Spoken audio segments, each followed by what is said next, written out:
Concept వచ్చేసి love marriage చేసుకుని friend వాళ్ళ దగ్గరికి పోతే మన రియాక్షన్ ఎంత చూద్దాం సార్. అర్ధగంట అవుతుంది నైట్, ఫోన్ చేద్దాం. ఫోన్ లిఫ్ట్ చేయట్లేదు, డైరెక్ట్ ఇంటికి వెళ్దాం. మామా, అరే మామా, అరే మామా రే, ఇప్పుడు డోర్ కొడుతు, నువ్వెందుకు ఇప్పుడు వచ్చినావు? అరే మామా, మ్యారేజ్ చేసుకుని వచ్చిరా, దూరది మామ, వాళ్ళ అమ్మ నాన్న పోలీసులు అందరూ మా కోసం వెయిట్ చేస్తురా, తొందర తీరా, పదరా లోపలికి వెళ్దాం. పిచ్చి మాట్లాడుతున్నావు, నువ్వెందుకు వచ్చినావు? అరే నువ్వేం చెప్తే కదా, మ్యారేజ్ చేసుకుని రా మామ, నీ తోపును నీకెందుకు మామ, నేనున్నా అట్లాంటి కదా, ఇప్పుడు వచ్చినా మామ, పదరా, అంత డిస్కషన్ ఎందుకు చెప్తున్నావు?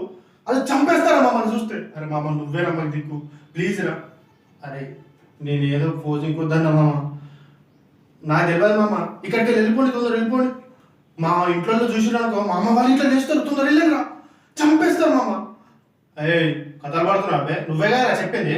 అరే మామ నీ పెళ్ళని తీసుకొని రా, మొత్తం లవ్ మ్యారేజ్ చేసుకుంటా, మొత్తం నేనే చూసుకుంటానా. అరే అప్పుడెప్పుడో వట్టిగా అలా అయ్యా వాళ్ళ అన్నగా నాకు తెలుసు బాబు, పెద్ద డేంజర్ కదా బాబు, వచ్చబడుతుంది బాబు. అరే ఇడికలు పోరు, నీకు దండ పెడతా, నీ కాళ్ళు నొప్పుతానని, ప్లీజ్ బాబా రే ఇడికలు పోరు.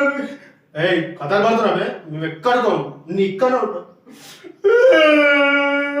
నన్ను కూడా చంపారు, నన్ను కూడా చంపారు మీ తమ్ముడు, మా అమ్మ నేను ఒక్కడే మంచి కొడుకున్నా.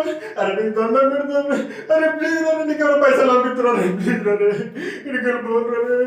అరే ఇక్కడ బయటికి చచ్చిపోయినట్టున్నా బాబా, ప్లీజ్ బాబా రే ఇక్కడ పోరు.